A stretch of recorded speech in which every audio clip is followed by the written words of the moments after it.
I subtract the premium that I took in, 2.25. That gets me to 56.75. So if the stock goes down to 56.75 at expiration, you can see that I would lose 225 on my stock position, but I would make 225 on my covered call. My call would expire worthless because obviously the 65 level call with the stock trading 56.75 at expiration is going to expire worthless. So I would have a P&L of 0.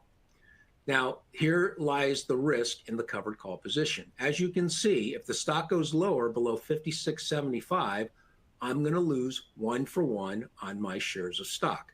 If the stock goes to 45, I'm going to lose $1,175. Okay, in other words, I'm going to lose 11 points, 11.75 points on 100 shares. Okay, if the stock goes to 40, I'm going to lose 16.75. So below my break even of 56.75, I lose 1-for-1 on my shares all the way down to 0. So if the stock went out of business, went bankrupt, you know, I know my loss is locked in. It's 56.75. The most I can lose in this case is $5,600 and $5,675 if the stock ended up going to 0. Now, let's just say on the upside, stock goes to 65 at expiration. So with the stock at 65 at expiration, that's the sweet spot, because with the stock at 65, I would make 6 points on my shares because I bought the stock at 59. It's now trading 65. That's $600 on my stock. In theory, my August 65 call would have no value at expiration with the stock trading right at 65. So I would make 225 for a total P&L of $825. Okay.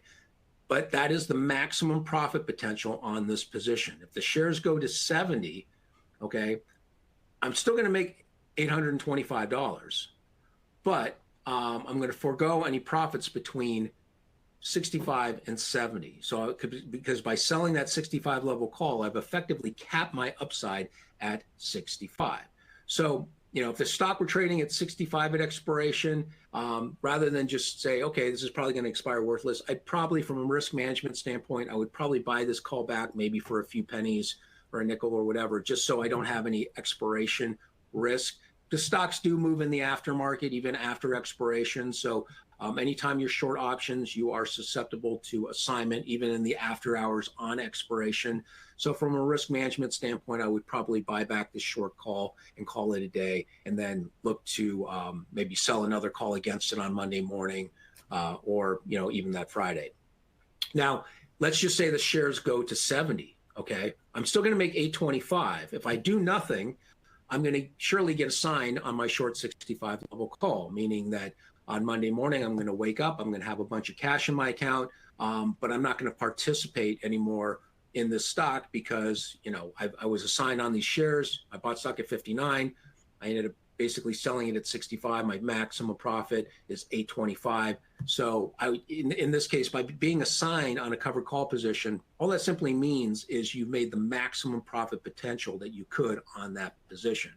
Now, if the shares went to 70 and I assigned at expiration, but let's just say it goes to 70 and I think that the shares have a little more upside. Maybe I'm a little more bullish. I think the shares could possibly go to 75 or 80. Now, I would probably, from a risk management standpoint, look to buy back my 65 level call. This